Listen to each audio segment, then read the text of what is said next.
Imbis na dumagdag sa kalat, nakitaan ng pakinabang ng isang Iligan-based startup ang mga patapong single-use plastic. Tara, let's change the game at alamin kung paano magtatransform ang plastic para maging bubong.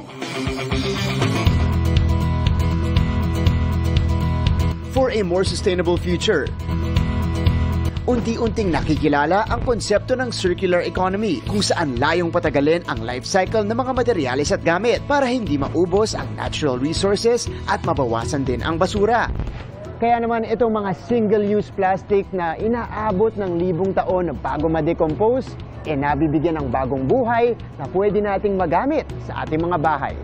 From plastic, itatransform yan to eco-roofing tiles pang bubong. Dinevelop ng Iligan-based startup na pinangungunahan ni Sir Keno Uy. Yung idea po ay nagsimula dahil maraming plastic sa area namin. While we are waiting for the solution na ma-resolve yung plastic problem natin, naghanap kami ng technology na pwede natin gamitin para ma-lessen at saka gamitin yung basura. Ang eco-roofing tiles, kasing gaan lang din ang yero. Pero di tulad ng yero, may insulation properties ang mga ito kontra init. Sinimulan nila ang pagbuo ng eco-roofing tiles noong 2019. And to make the process more sustainable, hindi nila tinutunaw ang mga single-use plastic para iwas polusyon. Para maging roofing tiles, itong ordinaryong plastic, dadaan muna siya sa isang proseso. Dudurugin natin ito para maging ganito na siya. Pellet form na plastic. Pagkatapos nito, hindi natin siya tutunawin katulad ng pangkaraniwang proseso dahil lalagyan lang natin siya ng eco-friendly na adhesive. Saka natin siya ilalagay sa mold. At pagkatapos ng 6 na oras, ganito na ang magiging itsura niya. Papahiran ng plastic cement para mas tumibay at ma-weatherproof.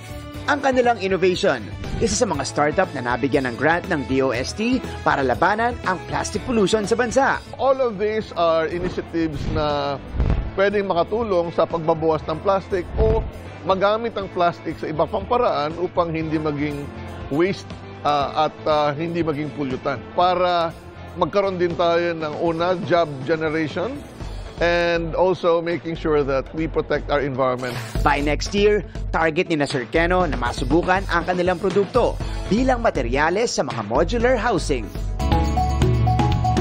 Mga kapuso, this is a big step towards sustainability. Bukod sa mababawasan ang plastic pollution, makakagawa tayo ng materyales na mapapakinabangan ng ating mga kababayan.